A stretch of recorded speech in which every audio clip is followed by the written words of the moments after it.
Сиз капуста эктиңиз, бирок ал капустаңыз күн сайын ар кайсыл жерден 1-2ден курап жатабы?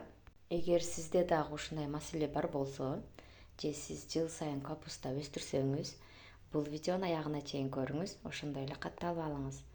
Мен дагы бир күн эле карасам, капустанын арасынан бирөөсү ушинтип алсыз болуп курап калыптыр. Анан байкоо жүргүзсөм, оорулары жок, зыянкеч экендигине күмөн санап тамырынан кароону баштадым. Баштаганымда эле сразу зыянкечти таптым. Бул капуста чымыны бизге зыян келтирип атат.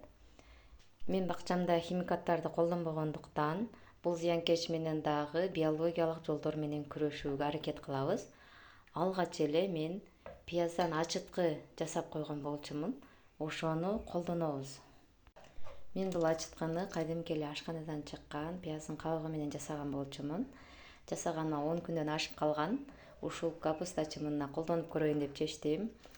Эгер сизге дагы ушул биологиялык метод кызык болсо, зыянкеч менен күрөшүү кандай жүрөт кызыксаңыз, биз менен бирге болуңуз.